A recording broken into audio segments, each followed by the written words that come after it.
Assalamu alaikum wa rahmatullahi ta'ala wa barakatuh.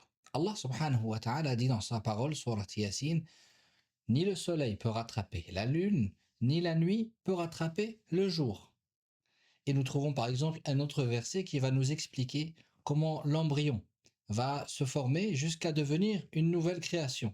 Ce sont des lois répétitives qu'on appelle sunanullahi fi khalqih, les traditions d'Allah sur sa création. Par exemple, Allah subhanahu wa ta'ala, lorsqu'il nous parle d'une communauté ancienne, il dit à la fin fa'tabiru ya ulil absar.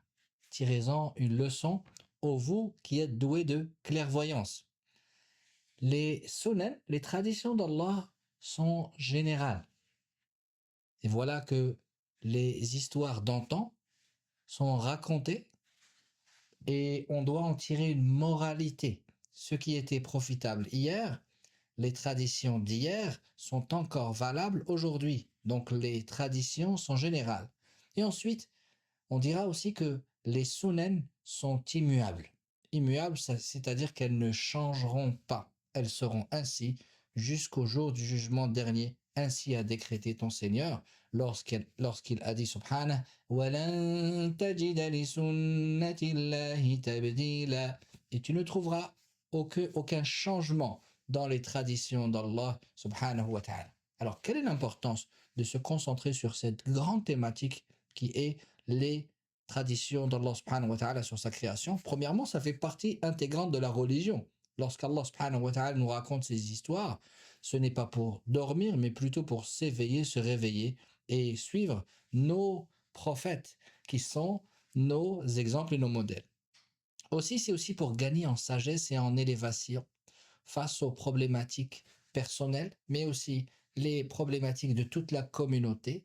Et voilà que la personne qui connaît les traditions, les lois d'Allah subhanahu wa ta'ala sur sa création, alors il sait comment les choses fonctionnent. Et voilà que le navigateur, s'il le sait, s'il a cette science de pouvoir identifier la direction des vents, alors il saura mieux naviguer. De la même manière, la personne qui connaît les traditions d'Allah subhanahu wa ta'ala sur sa création, il gagne en sagesse, il gagne en élévation. Sa grille de lecture est plus riche. Maintenant, cette même personne, ce croyant, clairvoyant, il peut maintenant agir. Et il va agir tout en étant efficace. Et il va prendre les bonnes décisions. Et ce, dans toutes les dimensions, que ce soit à dimension personnelle, à dimension familiale, dans la cellule familiale, mais aussi à niveau local. Alors, je recommence cette partie-là. Et voilà, j'avais commencé comme ça. Et voilà que le croyant, clairvoyant, va, par la grâce de son Seigneur, lorsqu'il va comprendre les lois d'Allah sur sa création, alors il aura une capacité d'agir. Il va utiliser les leviers des causes et il va agir et de manière efficace. Et ce, à niveau personnel, à niveau familial, à niveau communautaire, local. Il va faire de son mieux selon les capacités qu'Allah lui a octroyées. Et il va agir de la meilleure des manières.